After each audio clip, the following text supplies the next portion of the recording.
Continue on with why context matters.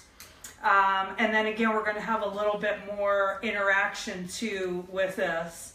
Gabby's saying hi to Miss Gwen too.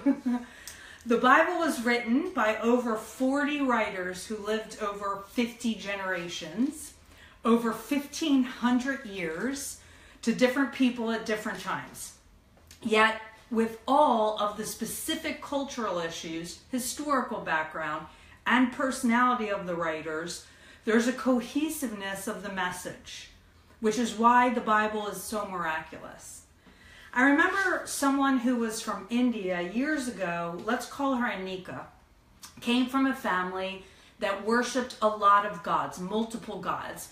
And she moved to the United States and she moved to Brooklyn and she was invited to come to our church and she was given a Bible and she actually read it. And one Sunday when we were all together, someone mentioned that they were going to be praying for the healing of their body. And they said this because in the Bible, wherever God is, he heals. And Anika said something really interesting. She said, I didn't see that in the Bible. I see sometimes when God was there, people got healed. But I also see sometimes when God was there, people got sick, both physically and mentally. And of course, she was talking about snake biting with the Israelites or Nebuchadnezzar, who lost every bit of his mind. It seems to be about the relationship, Anika was saying, he was trying to heal, and he would do anything to do that. Anika saw the big picture, which only comes from context.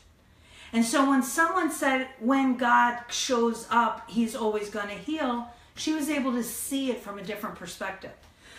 So, have you been in a rough situation, question, and tried to remember a formula from a book? Or maybe a prayer that you were told always works? Or a list of ABCs from a sermon that you heard, or a verse that would tell you what to do. Have you ever been personally in that situation where you were handed a formula and you tried to do it and it didn't work? So let me see your comments on that. Hey Nicole. Hey Barika, welcome back from Israel. Barika, make sure that you go to the page too and catch up on the first part after this.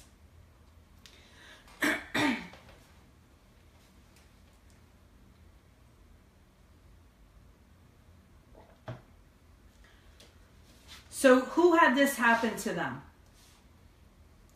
Good to have you back.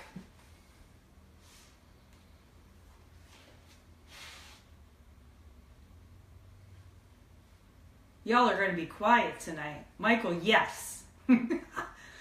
Michael, how did you feel when you prayed this prayer or this formula and it didn't work?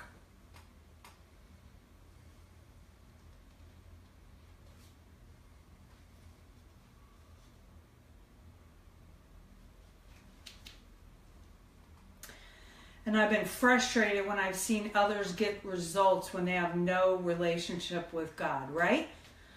So again, this is an example of when we've been told, again, this Greek way of dealing with scriptures and relating to scriptures, that here's a verse or here's a story, take this as a formula and it will work for you. Ryan's saying it feels like something was wrong with me. We always do that. God isn't a magic lamp, exactly. Like I prayed wrong, Ryan is saying, exactly. And you know what? We will normally, instead of blaming God, blame ourselves. We do the same thing with our parents, right? If we have really crappy parents, we'll blame ourselves. It was our fault that they didn't do a good job parenting us. It was our fault that we feel God let us down in some way. Gabby says, I feel like I'm not doing enough in my Christian walk. You see, it's always that. We default to this is our fault. When in fact, the fault may be in the formula and not in the relationship and not even in you. Wisdom is reading a story and getting truths that can be lived out in different circumstances, in different ways. So here's an example of this. In Esther, Esther is a young woman. She's put in a position for such a place as this. She's stealthy. She's undercover. She's courageous. She steps into her position and she speaks truth to power. But how does that look? How does that look when you're in your job? Or how does that look when you're in your neighborhood or with your friends? Whatever it is, how does that look? The bottom line is that that's not a formula as much as those are principles and truths that we can apply in different situations in different ways. So when we read the stories in the Bible and we read them in their context, we get the truths and we have the Spirit of God and we have our friends that we trust, and then we can apply them through those things. The application may look different for different people. Whenever we come to a formula, we're in trouble. Each book of the Bible was organized into kinds of paragraphs. Chapters and verses are modern innovations that were added a bit at a time around the mid-13th century. There was a reference added to kind of help people find specific passages easier. The Geneva Bible in 1599 was the first to begin each verse on a separate line. So every verse was on a separate line. The unfortunate result of this decision was that many readers began treating each verse separately, ignoring its immediate context. Now, what I do to kind of counter that personally is when I look something up, and by the way, I posted a bunch of reference works for you guys in the Sabbath Collective members group. If you check this week, all kinds of resources that you can use to help you with relating to things from a cultural perspective. But when I go on studylight.org, let's say, when I look up a verse, I put the chapter, not the verse. And that way the whole chapter comes up. So I try to avoid that just looking at the verse. So often, common known stories we read are misunderstood and misapplied. Now, let me give you a perfect example of this.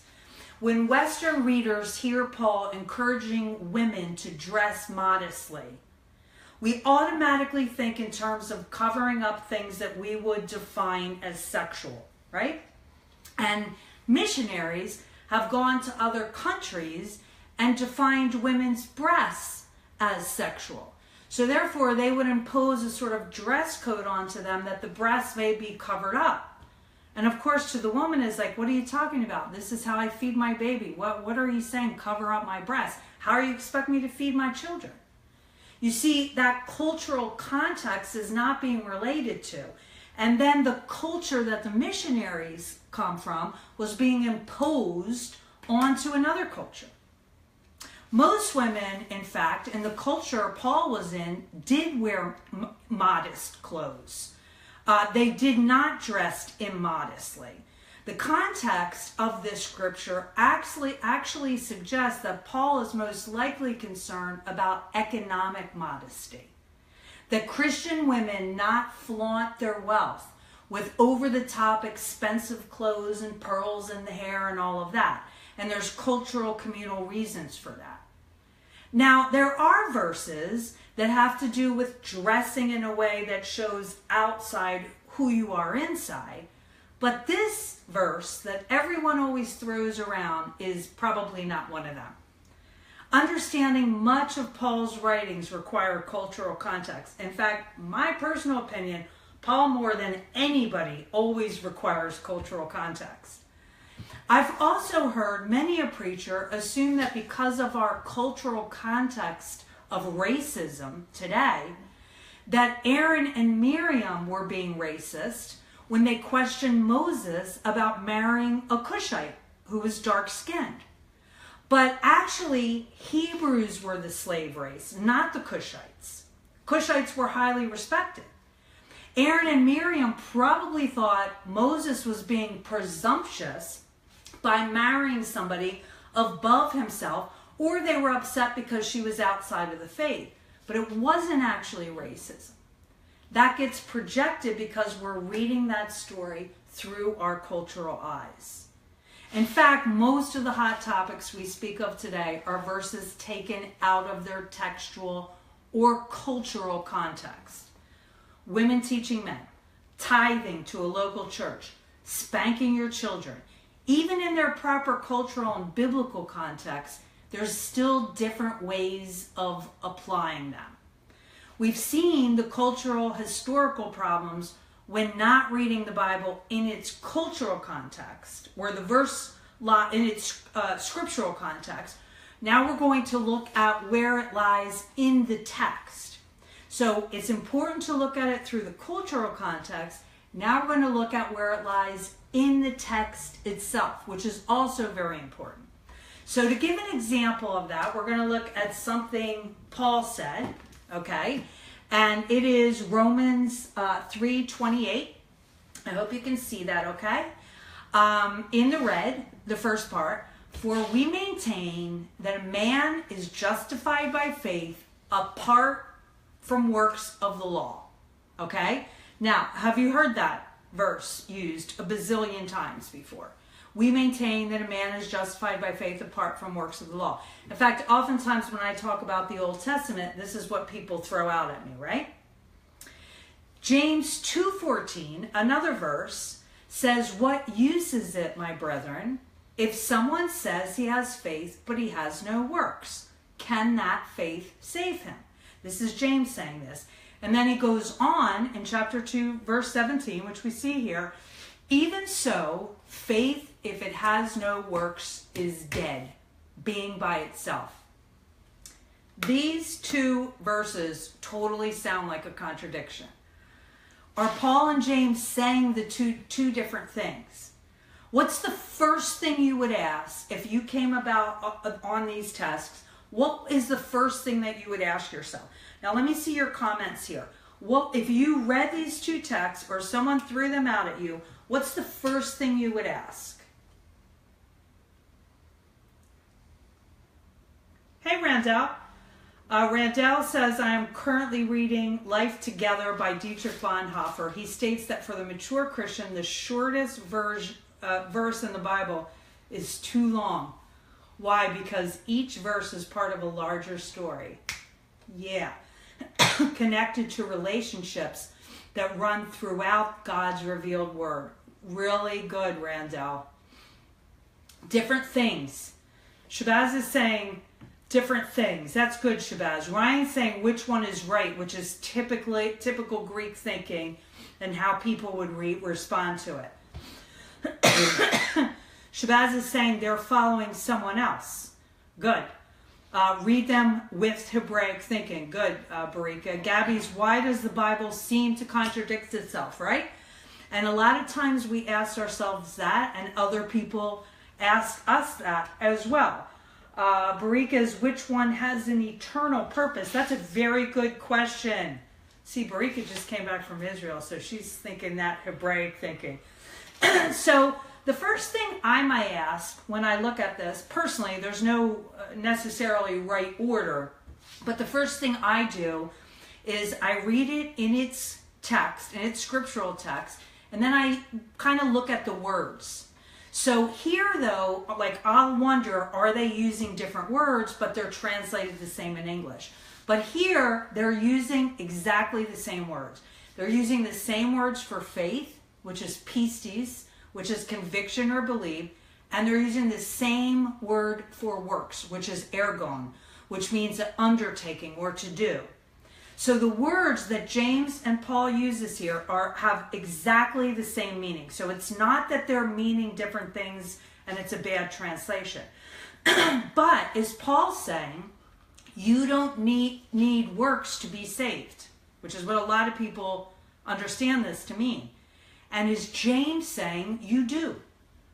Whole denominations have been built on these two belief systems based on their interpretation. Paul's context, however, in Romans, in the book, makes it clear that he defines faith as something more than a passive assent to a belief system or creed. In fact, Romans 2 refers to the doers of the law being justified. Paul is clearly not defining faith as a list of beliefs that you mentally ascribe to or to confess. Faith results in an obedient action.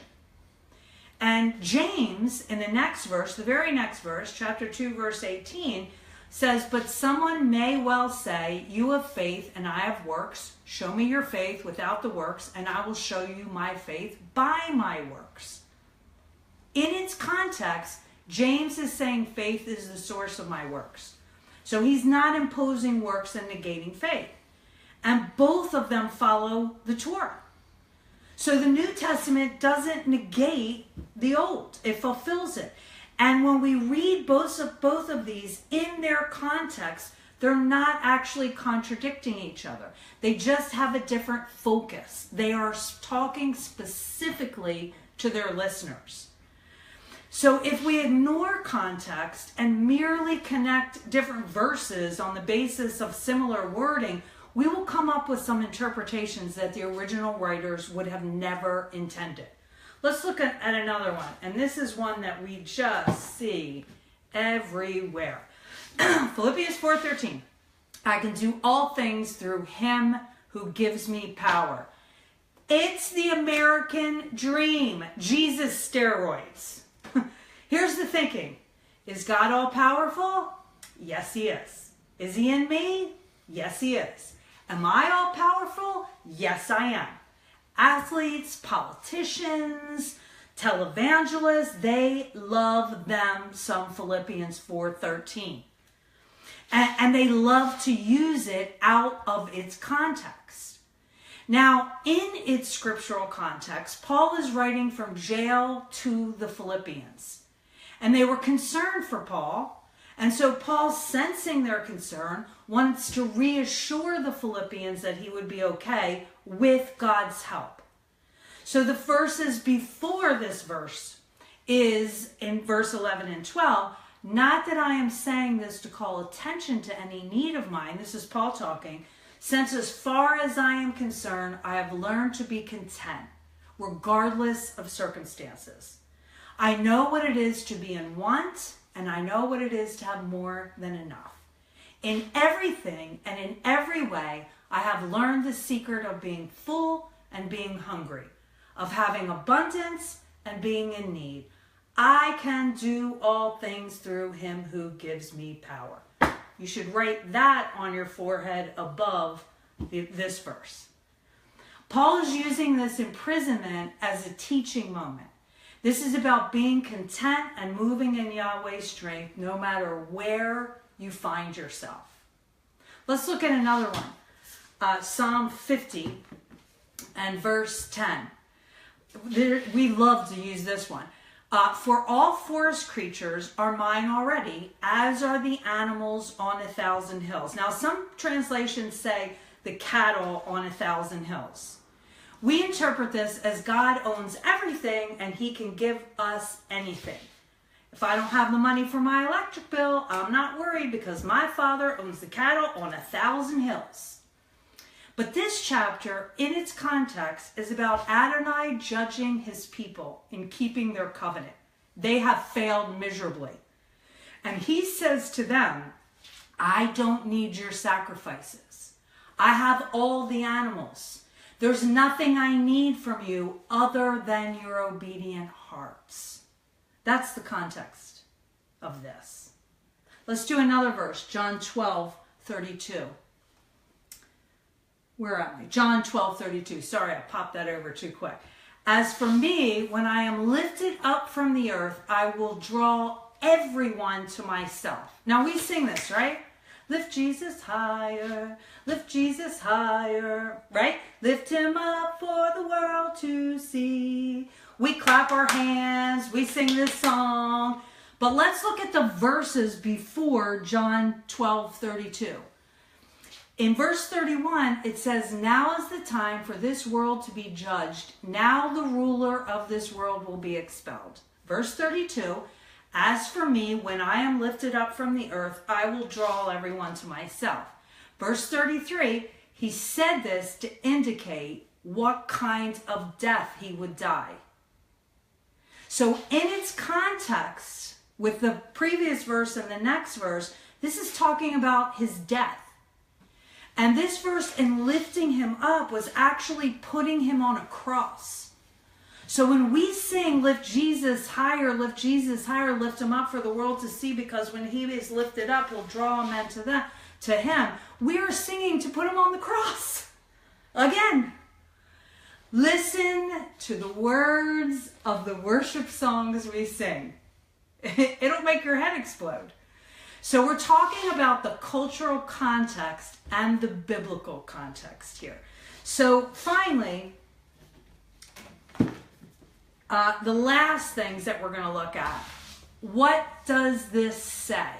So when we approach text, we're going to ask ourselves, what does this say? So in other words, what is the revelation for me? Now, let me just qualify this for you so that you don't get real tripped up. Personal interpretations and revelation are fine.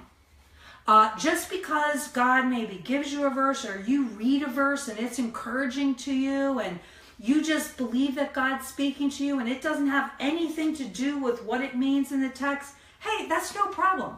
God uses donkeys to say things to people, right?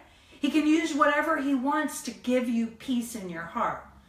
So when we look at the text and we ask ourselves, what does this mean? And we're asking for a revelation.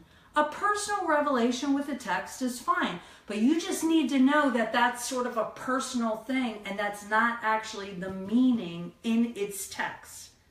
So the very first way that we relate to it is the revelation. What does this say? Plain speak.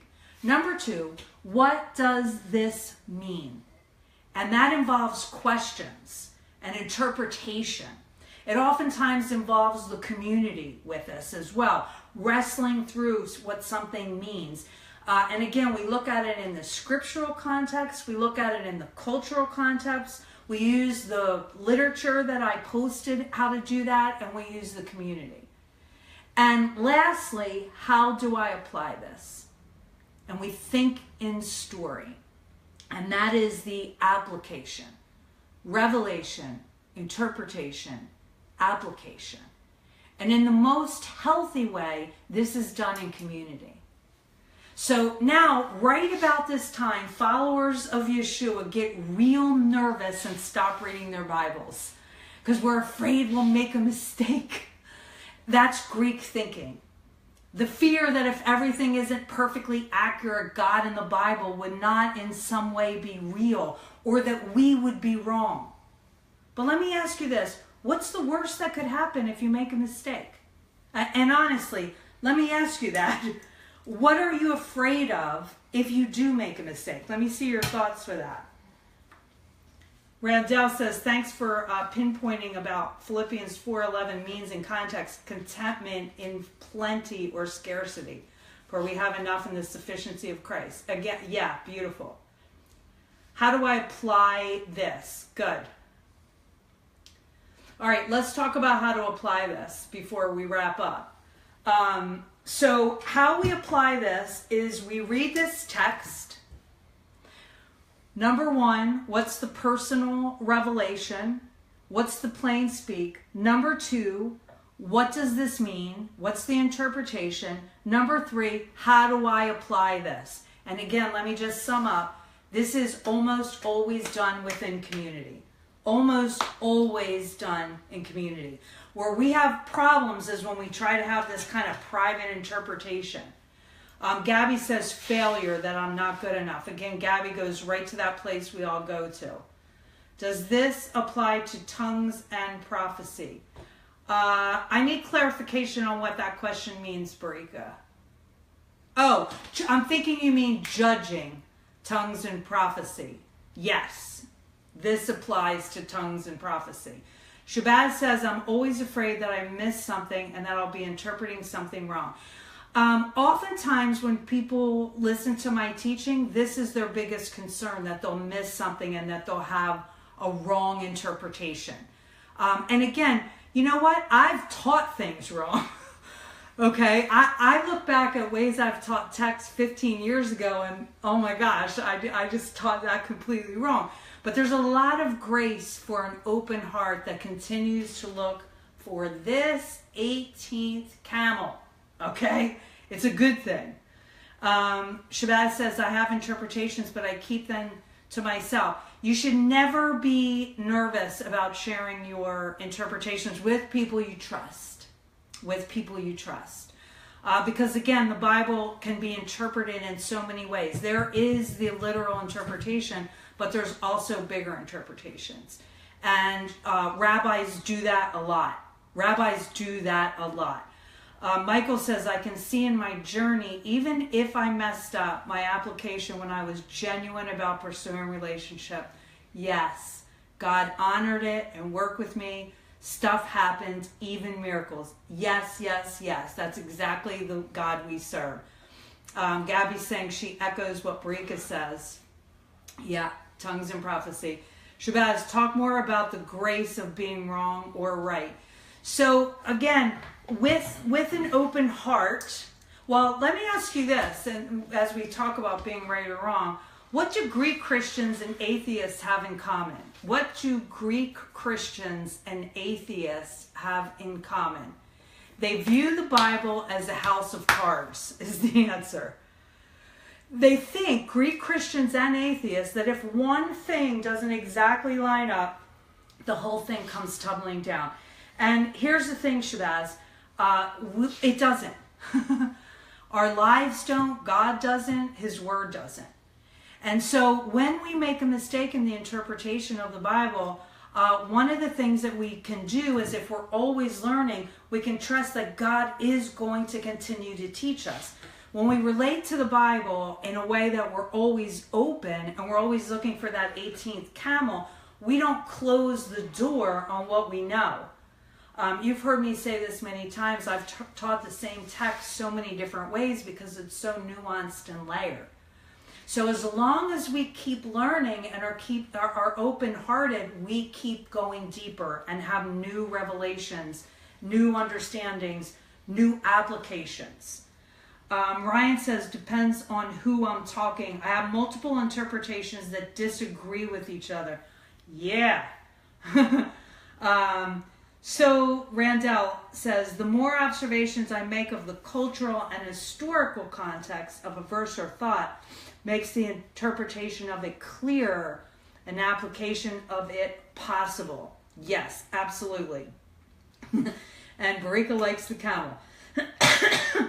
So again, the thing with this is that if we continue to be open, we are going to have the kind of revelation, interpretation, and application that is practical in our lives. And when I referenced the Langston Hughes poem earlier on the page, and I mentioned that although the poem wasn't literal, it has a concrete application, that is always the way we relate to the Bible. The Bible, as I said last week, Hebraic thinking is practical. And so when we're reading the scripture, it's about being able to practically apply it to our lives. And we see the most practicality through story. That's how we've been designed.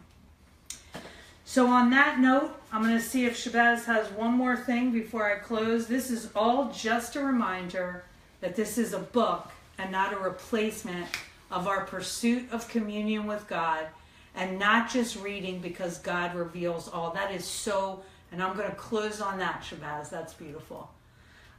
Lord bless you all. Have a wonderful Sabbath this evening. Shabbat Shalom.